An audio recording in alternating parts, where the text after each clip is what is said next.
Ev 4 salin Mistefa Şêxelî nexweşiya gurçikan dikişîne. Her hefte du caran serdana nexweşxaneya niştimanî ya li bajarê Qamişlo dike, ta ku gurçikên xwe bişo. Piştî ku nexweşxane ji aliyê Desteya Tenduristiyê ya Rêveberiya Xweser ve hate nûjenkirin û piştre bi Wezareta Tenduristiyê ya Sûriyê ve hate girêdan, ew bû çavkanîya jiyanê ji bo bi hezaran nexweşan ku bê perelê tên dermankirin.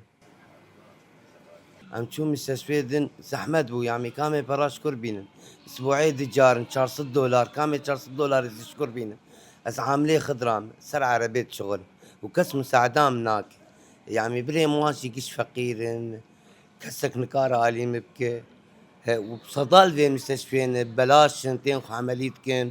تين قرش كي خدشون ساعتها ما خوش حمتش ببلاش نوك ايامي بري ايامي بري مدهات النظام بو زحمت بو تشتكتنا بو Nexweşxane 24 saetan 7 rojên hefteyê dixebite û rojane di navbera 205 û 305 nexweşan de pêşwazî dike.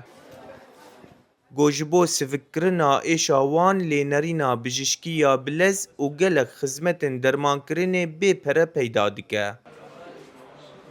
اسعافات اولي درماني موجود مثلا سيرومات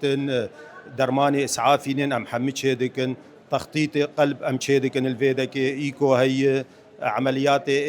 عظميه اسعافيات انكسور حوادث اغلب تحاليلها موجود اكس راي هي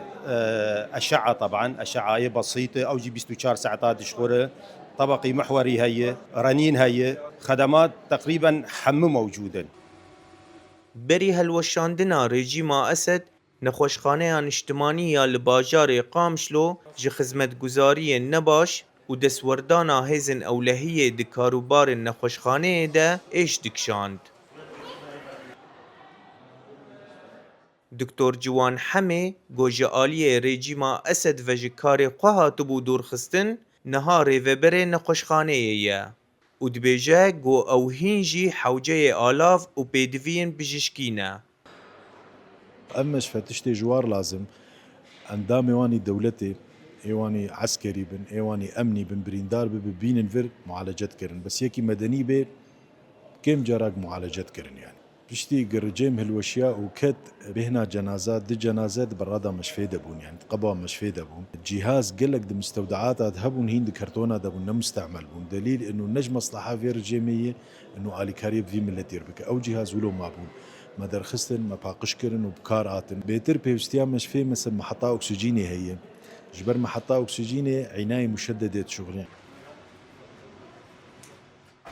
Salên şerê li Sûriyê bûn sedema wêraniyeke berfireh a bînesaziya bijîşkî ya hikûmetê û girtina hejmareke mezin ji nexweşxane û navendên tenduristiyê.